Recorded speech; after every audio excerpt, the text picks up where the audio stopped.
Ultra Access, Scaffold Technical Support.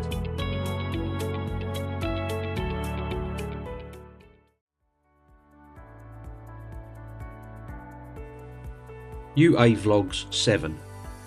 Common mistakes within scaffold builds.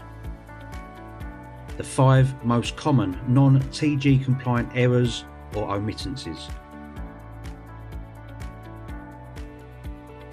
On our journeys around the UK, carrying out various services, Ultra Access notices a common trend of errors and certain components within a scaffolding structure that are omitted, either accidentally, due to lack of knowledge, or deliberately due to ignorance. We apologise for speaking scaffese, the official language of scaffolders, but this presentation has been created mainly for them to read/listen to. Anyway, there are others, but these are the 5 that we feel are the most common.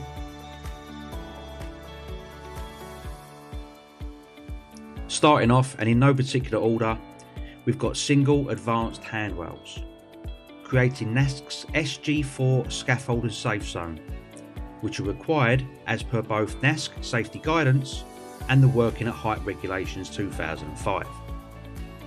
They should be installed at the same height as the top/upper handrail, as all standard scaffold lifts have, and must be included within the stop ends. Installed on double couplers.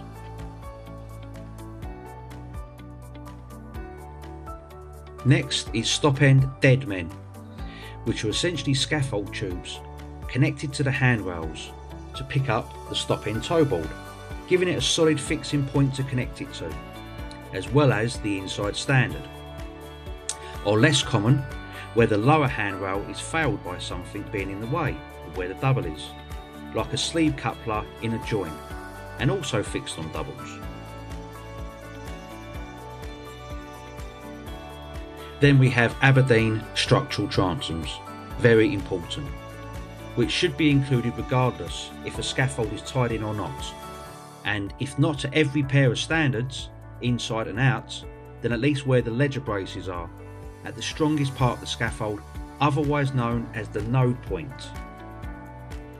They can either be added to the underside of the ledgers and to within 300mm of the node point on double couplers, or alongside the regular transoms on band and plate, or for added structural strength and to do another job underneath the actual nodes where the standards and ledgers are connected together, and would act as supplementary couplers or check fittings also. The entire point of these Aberdeens is to in effect stop the scaffold from peeling apart, and would add some strength to the structure between the inside and outside ledgers. Next is TG compliant double on double return or stop end handrails.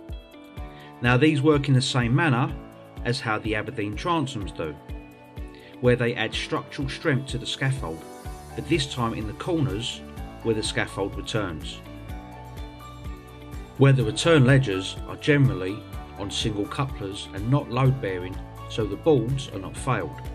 They are added to the top and bottom handrails with double couplers, and even if there is triple, quadruple handrails etc., would add considerable structural strength to the corner of the scaffold.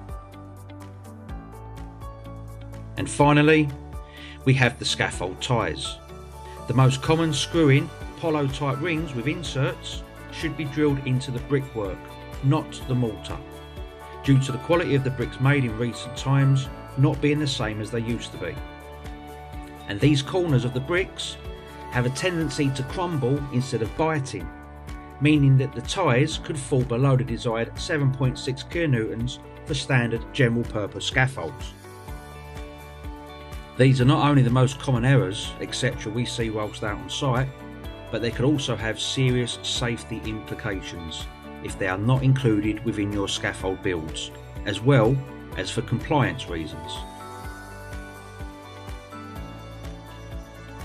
Thank you for listening to this UAVLOGZ presentation by Ultra Access, brought to you by Jason Gibbs, scaffolding and safety specialist. Ultra Access, Scaffold Technical Support. proudly supporting the British scaffolding industry.